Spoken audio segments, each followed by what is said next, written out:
Assalamualaikum warahmatullahi wabarakatuh. Saya Khoriran Nur Aulia Dalimunte, NPM 2108260007. Di sini saya akan menjelaskan terkait mind mapping saya tentang kulit melepuh di tubuh setelah mendapat antibiotik intravena. Jadi di sini kita membahas pertama itu Stephen Johnson Syndrome dan Toxical Epidermal Necrolysis atau SJS-10. Jadi kalau pasien datang dengan keluhan kulit melepuh di tubuh setelah mendapat antibiotik intravena atau obat anti epilepsi, kita dapat mengidentifikasi pasien datang dengan keadaan epidermal necrolysis. Epidermal necrolysis sendiri itu reaksi hipersensitivitas pada kulit yang umumnya dipicu oleh pemakaian obat.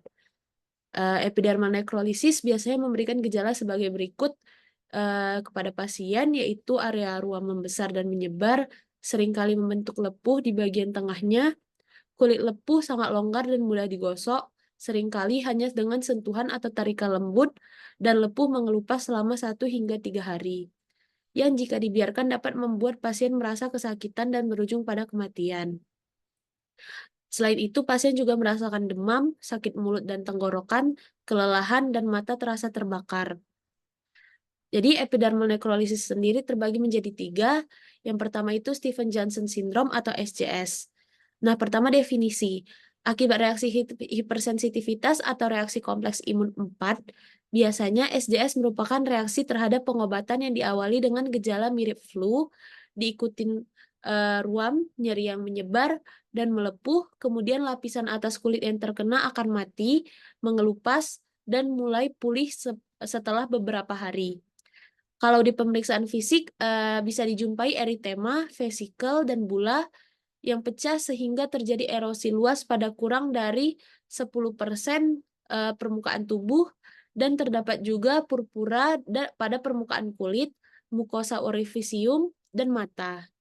Untuk menegakkan diagnosis itu, menegakkan diagnosis dari SJS tidak perlu melakukan pemeriksaan penunjang, karena dilihat dari anamnesis dan pemfis juga dapat ditegakkan karena ini termasuk keadaan gawat darurat. Untuk tata laksananya sendiri itu dapat diberikan prednison 1-4 mg per kilogram berat badan per hari, dan untuk perawatan lukanya dapat kita debridement dan memberikan antiseptik. Selain itu, biasanya pasien SJS akan mengalami dehidrasi, jadi perlu kita berikan terapi rehidrasi berupa cairan intravena. Yang kedua itu ada toxic epidermal necrolysis atau TEN. Definisinya itu akibat reaksi hipersensitivitas atau reaksi kompleks imun tipe 4, necrolysis epidermal toxic atau TEN itu merupakan kondisi kulit yang mengancam jiwa. Kondisi ini menyebabkan kulit mengelupas dan melepuh di sebagian besar tubuh, termasuk mulut, mata, dan alat kelamin, dan ini bentuk sindrom Stephen Johnson yang paling parah. Kalau di pemeriksaan fisik itu bisa dijumpai eritema, vesikel, dan bula yang pecah, sehingga terjadi erosi luas pada lebih dari 30% permukaan tubuh. Dan terdapat juga purpura pada permukaan kulit, mukosa orifisium, dan mata. Dalam kebanyakan kasus, para ahli berpendapat bahwa obat-obatan tertentu memicu sindrom TEN. Obat-obatan yang akan saya jabarkan ini merupakan yang mungkin termasuk. Yang pertama itu ada allopurinol, obat yang digunakan untuk mengobati batu ginjal dan asam urat. Terus ada antikonvulsan, kelompok obat yang digunakan untuk mengobati kejang. Selanjutnya ada obat antiretroviral yang digunakan untuk mengobati HIV, terutama seperti nevirapin, efavirenz, atau etravirin. Terus ada oxycams, itu sekelompok obat antiinflamasi non-steroid atau NSAID. Terus ada sulfonamida, itu sejenis antibiotik. Nah, untuk diagnosis itu dari ini tidak perlu melakukan pemeriksaan penunjang karena dilihat dari anamnesis sama pemfis itu juga udah cukup karena kembali lagi ini termasuk dari kasus kegawat daruratan. Kalaupun dibutuhkan histopatologi biopsi itu hasilnya biasanya sel kulit nekrotik atau mati, terpisah hanya lapisan kulit pertama atau epidermis dari lapisan kedua.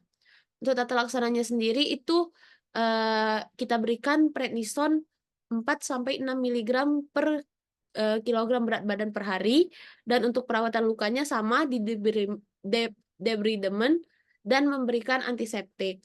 Jadi pasien TEN ini juga mengalami dehidrasi, jadi kita memerlukan terapi, rehidrasi yang merupakan cairan intravena.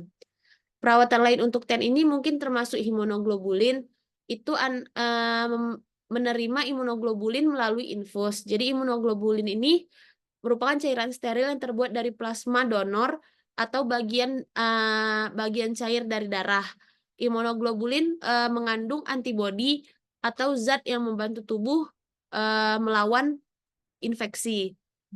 Terus ada imunosupresan. Obat ini melemahkan sistem imun saat tidak berfungsi dengan baik. Obat ini mencegah tubuh menyerang jaringannya sendiri. Terus ada yang terakhir itu plasmaferesis. Jadi prosedur ini mengeluarkan darah dari dalam tubuh, itu nanti dipisahkan plasma dari sel darah. Jadi mesin yang mengeluarkan zat yang menyebabkan respon imun yang berbahaya dari plasma, kemudian mesinnya lagi mengembalikan darah yang udah bersih tadi atau pengganti plasma ke dalam tubuh kembali. Nah, jadi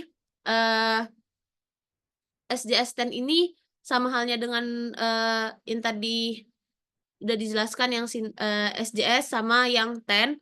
Kalau SJS-10 itu dia sama tapi bedanya sebagian proses SJS menuju TEN itu di mana lesinya itu cuman 10-30%. Itu mengenai tubuh dan pengobatannya menggunakan prednison 3-4 miligram. Itu penjelasan dari mind mapping yang sudah saya buat. Selanjutnya saya menampilkan referensi yang saya gunakan dalam membuat mind mapping ini.